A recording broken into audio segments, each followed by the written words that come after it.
for JD Vance and Face the Nation. It was delightful. If you want a look on how it went, here are all the faces that Maggie Brennan made during it. It's so terrible. I hope no one ever does this to me on a Loopcast episode, because I'm pretty sure I make all those faces at some point during the course of our conversation. But I mean, it was obvious. I mean, this is like literally what she's trying to do. Like, you can't really try to pretend you're going to say that now. Like, she's trying to, scold him with her body language, and he's just like not having it. It was an embarrassing interview for her. She got schooled. Oh, man. I mean, where do we start here? But she didn't have the buzzer this time, right, Tom? Like in the VP debate, she could just like cut off the microphone. But there was none of that. JD had the ability to speak right back to her. No buzzer. I'd say maybe there's some great moments, and I want to segue the final one as it involves Catholics and immigration, and JD Vance is Catholic. But I'll start with the Nations of Immigrants line that has stymied Republicans for how many years now? Stymied? A couple decades now. You mean stymied? Yeah. Stymied. I think you mean, no, it's stymied. Yeah. It stymied me. Dude, I was just teaching phonics downstairs for an hour. I know, it's stymied. All right, here we go. A lawful permanent resident or a legal immigrant who plans to stay, your children, of course, should become American citizens.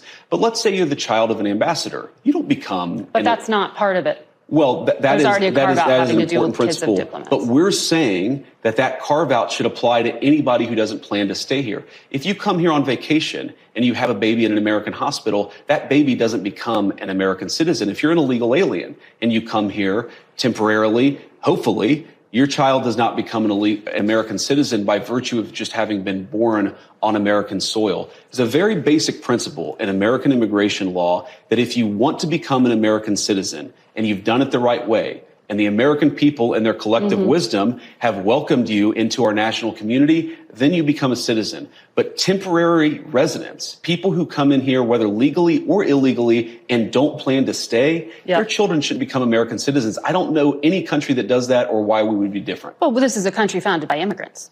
Well, this is a country This is a very unique country, and it was founded by some immigrants and some settlers. But just because we were founded by immigrants doesn't mean that 240 years later that we have to have the dumbest immigration policy in the world. Yeah. No country says that temporary visitors, their children, will be given complete access to the benefits and blessings of American citizenship. America should actually look out for the interests of our citizens first. And that means, again, if you're here permanently and lawfully, your kid becomes an American citizen. If you're not here permanently, if you're not subject to the jurisdiction of the United States and don't plan to be, why would we make those people's children American citizens permanently?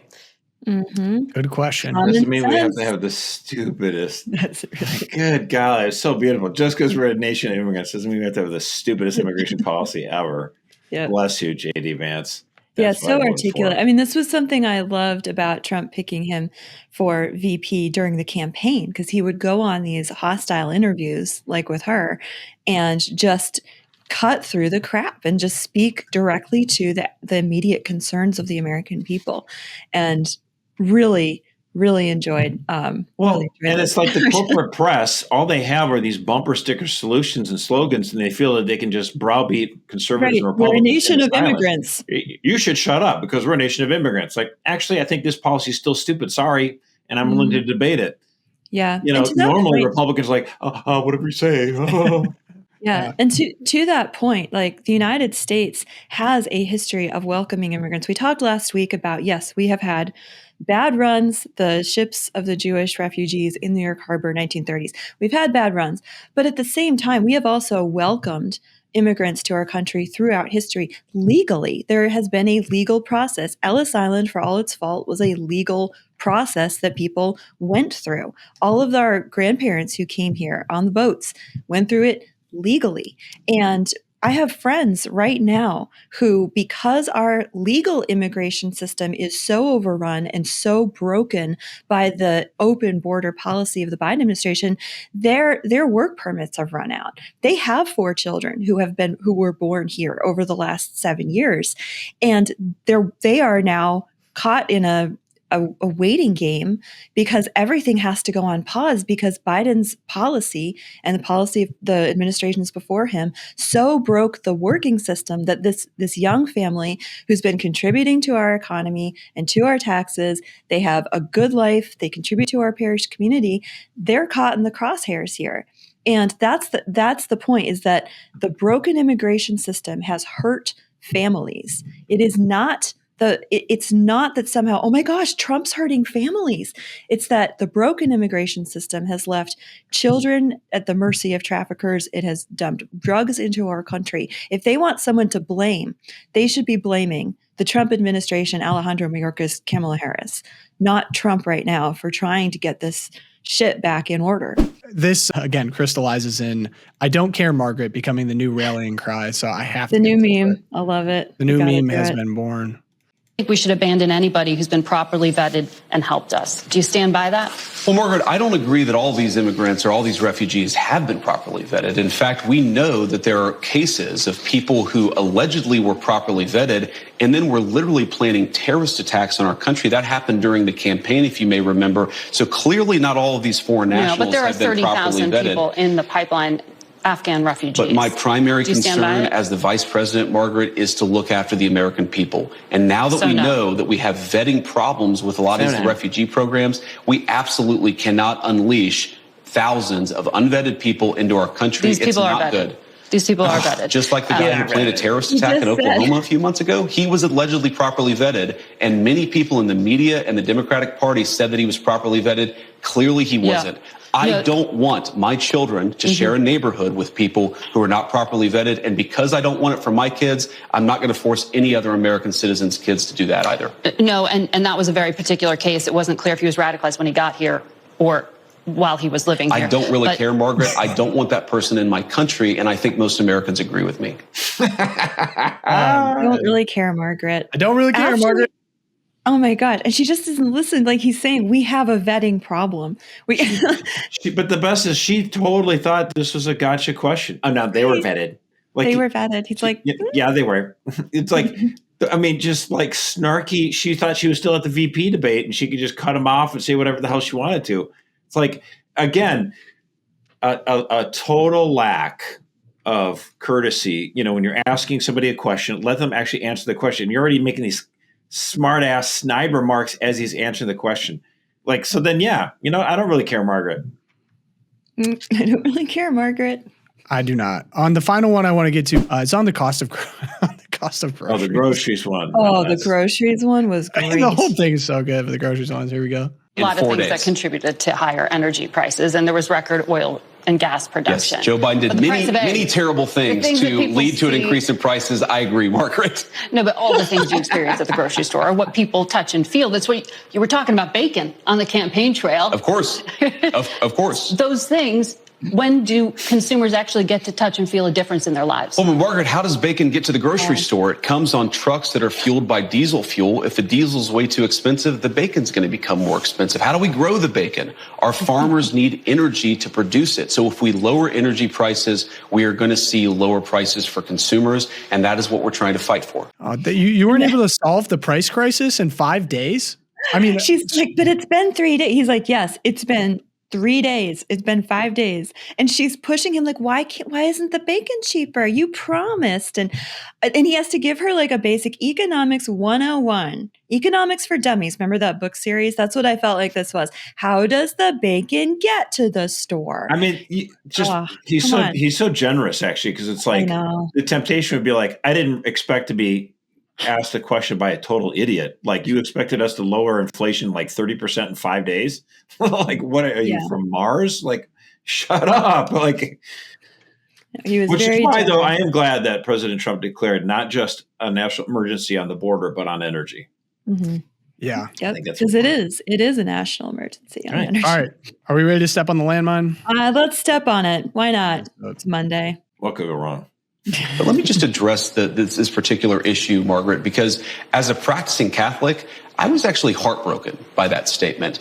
And I think that the U.S. Conference of Catholic Bishops needs to actually look in the mirror a little bit and recognize that when they receive over $100 million to help resettle illegal immigrants, are they worried about humanitarian concerns, or are they actually worried about their bottom line? We are going to enforce immigration law. We're going to protect the American people. Yeah. Donald Trump promised to do that. And I believe the U.S. Conference of Catholic Bishops, if they're worried about the humanitarian costs of immigration enforcement, let them talk about the children who have been sex trafficked because of the wide open border of Joe Biden. You personally let them talk about people like Laken Riley who were brutally murdered. I support us doing law enforcement against violent criminals, whether they're illegal immigrants or anybody else, in a way that keeps us safe. Yeah. So, I mean, here's the thing. I know that there's a lot of conservative Catholics out there who find the first part of what he said a very convincing argument. They say, look, the U.S. bishops, and their agencies are involved in a lot of the resettlement stuff. So they get contracts from the federal government to help resettle these migrants. I'm not happy with that, by the way. But they think that there's some sort of financial interest. The bottom line, as JD Vance says. And I'm like, here's where I might say something that will ruffle some feathers that on the conservative side of things. Honestly, if the U.S. bishops decided, you know what, we're not going to do any of that resettlement stuff. We're going to hand all this that we've already done over to another nonprofit, and we're just going to wipe our hands clean of it. Like, Pontius Pilate, we're not going to do it anymore. Here's the thing. They wouldn't change their opinion. They still believe, most of the bishops still believe in I would consider a lax migration policy. I don't think they're doing it out of financial interest. I honestly don't. I mean, there are people who do things, who make decisions based on financial interest. I'm not blind to that possibility, of course. But I honestly do think most of these priests and bishops just think, well, we should take care of people. We should help them. I mean, like my great aunt was a Franciscan nun. She would help out the migrants across the desert in Arizona. She did it because she really did believe in it. She wanted to help them out. And I'm thinking to myself, okay, yeah, but an open border is not actually helping, because it's creating this magnet where tens of thousands of people are trying to cross. It's very dangerous. A lot of people get put into sex slavery or work slavery. This is not a great solution. It's a very bad humanitarian situation all over. But I don't think it's necessarily that the bishops are getting a financial interest in it. They just honestly believe, like, well, there's a ton of these poor people and we should take care of them. And my thought would be, if you want to provide assistance to these people, why don't we provide the assistance in their home country so they don't make a 1,000-mile journey that's very dangerous, where they can be exploited by coyotes, put into this country, and they live in the shadows where they're not given proper, like, oh, if you say anything, we'll let INS know, or ICE, I should say now. Right. And they're basically under extortion, and they don't live free. That's not a good situation for the migrants at all, actually. So. Yeah, 100%. And I would love to see, we're seeing all these statements from U.S. bishops. And I don't know, maybe there's statements coming from the bishops of Honduras and the bishops of Colombia and the bishops of Venezuela and Mexico, maybe. And I just haven't seen them yet. But it would be great to see some kind of working together so that people don't feel the need, like you said, Josh, to make this journey so dangerously. And I think too, like, I like to draw a distinction between the USCCB and then individual bishops in the country, because the fact is the USCCB it's not, it doesn't have the same authority as a bishop does over his geographic diocese. And we do have individual bishops who have made excellent statements, and not so excellent statements, and we cover those.